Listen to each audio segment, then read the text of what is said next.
First things first, yeah, you've got to understand that if you've seen the dark side, you've seen the narcissist, you've seen them for what they are, and you know in your heart of hearts that you're nothing like them. They're everything other than what you are. And you've learned now that you're an empath, right? You've learned you have empathetic abilities, and you can see how you're cut from a different cloth to these narcissists. Well, then I want to bring to your attention, this means that you've been chosen. This means that you've been chosen and given the unique gift of having empathy, okay? And chosen people, empaths, we've been sent to earth. Whether you're religious or you're not religious, you've got to understand that everything was from a source of creation in the earth. It all began at one point. But souls, we've been sent and transcending to earth to bring our message and to bring our stamp on the world, right?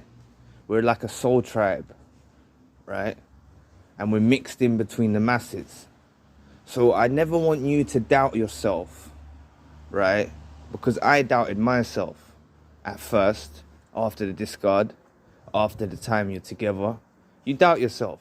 You start blaming yourself. You glorify the narcissist. You want them back. You think that you done things wrong. You apologize. You know, through the relationships, we stepped on eggshells. We think we're to blame, but you're not to blame. You're the best supply, and you're not a supply.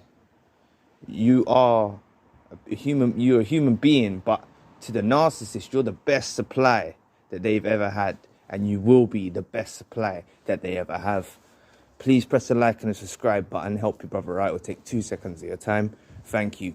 But a lot of the time, we don't realize this, okay? So we look at the narcissist as if they're in this world where they don't respect what we are. They don't value it. And just because they appear to not value us, they appear to diminish us, they appear to devalue us, they also know in their hearts of hearts that we're the best supply they've ever had. And they knew this through when they met you. That's why they sourced you out. That's why they went with you. That's why they picked you, okay? You understand? And then you've heard the stories in the relationship of how their ex was toxic, and you know, and they went through these horrible situations in the past, and we're like the shining light that's come in their lives. Through the love bomb, they do mention glimpses of this, but this is because it's based on truth. They won't find someone like us ever again. You've got to get that. If you go out in a room full of people, there's no factual studies about this, right? But I can see out of my own eyes. If you're in a room full of people, majority of these people are not in tune with themselves. They're not in tune with their soul. They're not in tune with their mind. They're not in tune with their heart. I'm not saying that all of them are toxic, but I'm saying that a lot of them still masquerade through life with being a hypocrite. A lot of these narcissists still masquerade through life with their artificial light. A lot of the psychopaths, sociopaths, and within that toxic spectrum of individuals, they're all kind of mixed together. They've all got traits and stuff of each other, you know? Like a narcissist will have psychopathic tendencies, and they will have these tendencies, okay? So when we understand that not everyone thinks like us, not everyone has a heart, not everyone is a civil human being that wishes the best for people, that doesn't like to see suffering in the world, okay? So when we combine this into a narcissistic relationship, and we have us that possess all of these traits and qualities, and we're in a narcissistic dynamic relationship, this is ultimate supply of fuel for the narcissist. You have to understand, they had us jumping through hoops. Yeah, they had us bringing them supply on a silver platter. They had us bringing them continuous supply, okay? And it's because we built them up so high through the course of the relationship, okay? They began, and they've been devaluing us, right? Because it's natural to them that they devalue us. They don't reciprocate what we're doing. They don't value it, you know, and they devalue us and diminish us. So naturally, they get brought up to such an incredible state of outlook towards us. Like they've been built up so high. They've been built up to such a high degree that they now believe they're untouchable. So because through the relationship, natural to an empath, I've mentioned this before, but natural to an empath, we mirror them. So at the same time that they were getting built high, we was mirroring them, and also our supply wasn't withering away. It's the wrong terminology, so I don't want to say that. It wasn't withering away, but our supply become more toxic and more potent in a means to repel the narcissist. So on one hand, this sweet supply that we had that made this narcissist flourish started to turn slightly, and it's our own defense mechanism. So don't blame yourself. It's our own defense mechanisms. But we began to get tired. We began to not be so. Our supply began to not be so pure and not be so. You know, it had defense mechanisms in place. It had touches of mirroring. It had touches of defeating the narcissist, because God and the universe knew what they were doing. So they were controlling us to make us repel the narcissist, and it was our safety net. It was our defense mechanism. But still, supply to the narcissist. They get built up, but they get to this point when they're so great. They feel so great. They feel so full of themselves. They feel like that. So they often put us through is a means of control and a means of takeover. It's takeover time. It's let me finish this person off. I've mentioned in some videos earlier on that they want to send you to the grave. Because they're plugged into demonic entities, they want to send you to the grave. So when you take that into consideration, they go for the be-all, end-all. I'm going to finish this person off, okay? And I'm going to go get someone better than you. That's what they think in their heads. So, but deep down, in the core of their spirit, they still know you're valuable. Yeah, they still know you're valuable, but they think they can get you back later. They think, you know what, I'm going to go off and do something, and I can get you back later when I want you. When I want to pick you back up off the shelf, I can come back and get you, because I can click my fingers like that and I'll get you to come running. Because you're an empath. They know you're an empath. They won't say those words, but they know you are. I can give you a sub story and I'll pull you right back in just like I done at the beginning. But this is where we need to now enforce the full boundaries. We need to enforce the fact and take into account of everything I mentioned in this video. Yeah, they're the ones that are gonna monkey branch. Sorry, they're gonna be the ones that monkey branch to the new supply. Okay, and this is when they get the eureka. Oh God, what have I done? You know. They lined it up. They saw the patch of grass on the other side. The patch of grass is the person that's in question. That's going to be the new source of supply. And they said, right, I'm going to go over there. But because we built them up so high, they don't make the same correct decisions with who they partner with. Because we built them up so high, they start to feel like they've got something of value within themselves. But really, it's just our light that we instilled in them. It's our supply that built them up. It's our light. It's our thing that transcended into them to build them up to that point. So, but they make reckless decisions now, right? Especially when they move on very fast. And a lot of them move on very fast. So when they see this new supply, they go with the new supply, but they'll get the eureka moment of, I've made a dreadful mistake. And they'll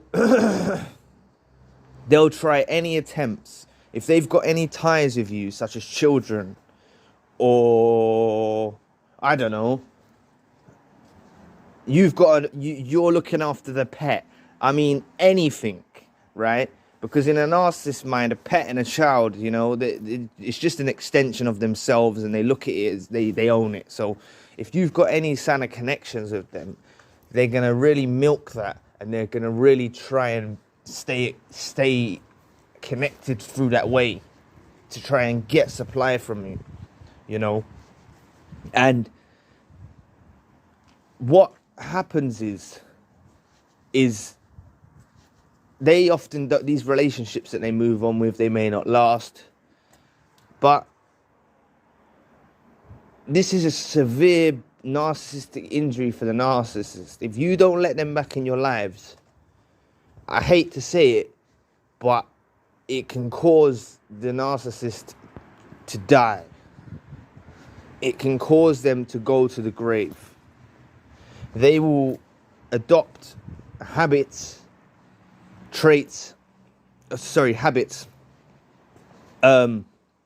alcohol, drugs, and they might start to seclude themselves, right? They lose that. They've lost the vitality of every bit of light that we've given them, because naturally it starts to decline because they've been separate from us.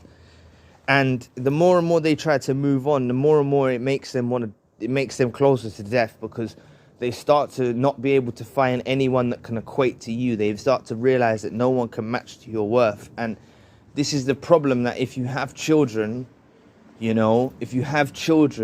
your children are going to suffer the consequences, because, the child, I know they're a narcissist, but the child doesn't really understand that at the age. And even if they're slightly older, teenagers or whatever, they're not a child anymore. They may be an adult. But like, what I'm trying to say is the offspring to the parent, the offspring is going to suffer severe ramifications and complications from losing a parent, From losing a parent, it causes them to totally changes their life. It will totally disrupt the family dynamic of whatever was left of it, And then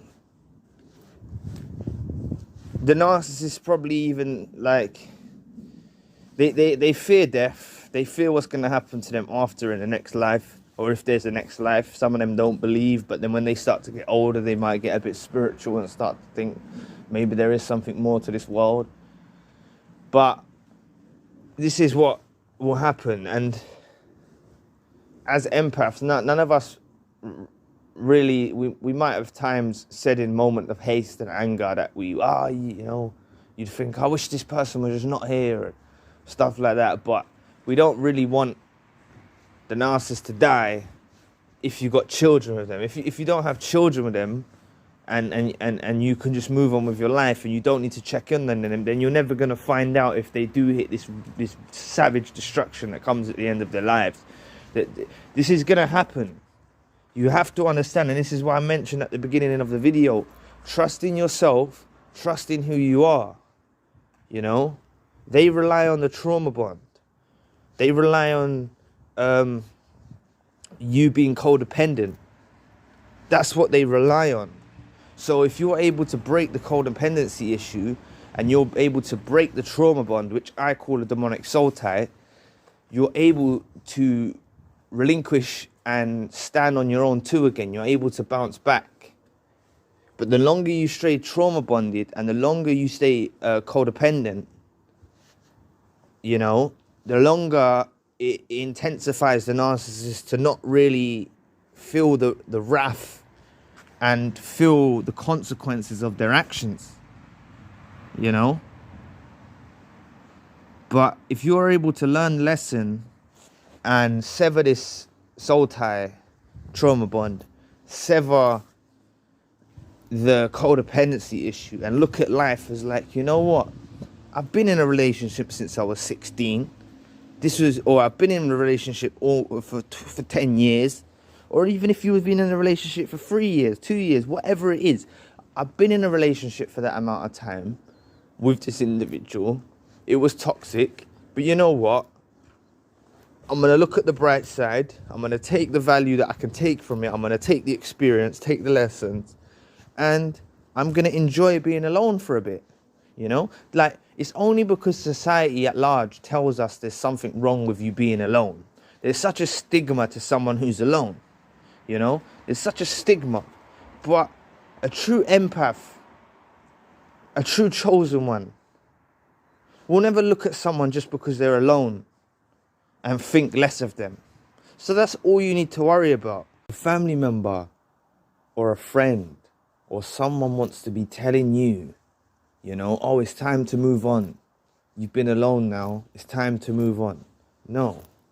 You know, they've never been through a narcissistic relationship. They've never been trauma bonded. They've never been codependent. They haven't felt these severe consequences of being with the narcissist. So take your time and heal on your journey, yeah? And enjoy being alone. Enjoy the time alone, you know? Enjoy it, because it's okay, you know? It's okay to be alone sometimes. It's a good thing for our soul, because it's God teaching us to stand on our own too. It's God teaching us to break this codependency issue. It's God or the universe teaching us to sever this trauma bond. Yeah, it's creating us and molding us and shaping us to be stronger. Yeah, it doesn't matter what age you are. It doesn't matter what age you are. If we really want to meet someone else in due course of time, we can meet someone else. Just like we met the narcissist, we can meet someone else. And just keep that in your heart and mind. You know you can. It doesn't matter what situation you're in, yeah? But just be wary that if you are going to partake in a new relationship, because there's dating apps and stuff, there's different ways that you can meet people in life, whether from whatever age. But just be aware, don't make the same mistakes that we've made before. Now it's like we can't afford to make those mistakes. Now it becomes serious where we can't afford to make those mistakes. Because just like the narcissist has made a dreadful mistake in losing you, and now they're going to be heading towards death's door, yeah? They're going to be heading towards death's door because they monkey branched to that other supply that never equated to you, and they're going to get drug addicted or alcohol dependent, and it's going to finish them off, yeah? We don't need to make that same mistake moving forward with our own lives. So that's why we need to use the time alone to enjoy our alone time. Because on the flip side of when you enjoy your alone time, I speak from experience, when you enjoy your alone time, yeah, you kind of don't want to just let anybody in your life. You know, you may talk to someone, you may talk to someone on an app, or you may talk to someone in person, and, you know, you think, oh, they're all right or whatever. But at the same time, you start to value your own time more than being with these individuals. Remember, we're chosen people, we're empaths, we're not narcissists, we're not dependent upon having someone in our life. And a lot of us are solitary, we enjoy our alone time. This is why the narcissist caused us problems, because they didn't allow us to have our alone time through the course of the relationship. They didn't allow us to have that. But just remember, yeah, the narcissist is heading towards death's door, yeah? You're the best supply they will ever have and ever will have, and they can never turn back on that, yeah? They will never find another person like you. There's not another one of you, and they will certainly never find it in this life or the next life. They will never find it. And this is why they're heading down a very dangerous path. But just be wary that if you do have children, you know, they're very, what's the word I'm looking for? They're very manipulative. So they'll try any way to try and lure you back, lure you out and let you back in their lives after they make mistakes they've made. Yeah, that's what they're going to be trying to do. They kind of will stay around your vicinity. So I would advise, don't let them back in. But perhaps, I don't know, it's your choice. But just remember what they've done and where they're going. So you're in it's a hard situation, but I'll leave that for you to deal with, because I don't want to say something that results in someone's death and they've got children and stuff like that, because it's not fair on the children. And you two made a pact when getting together, at least you could you know what I mean? You've made a thing together to bring children in the world. So I don't want to sabotage or say the wrong information for you to leave the narcissist alone and they're gonna die, because none of us as even empaths or chosen ones, we don't want to see someone die, you know. I know they've done the worst things, but well, that's me anyway. But anyway, I'll leave the video there. Please press the like and the subscribe button, and if you want a one-to-one session,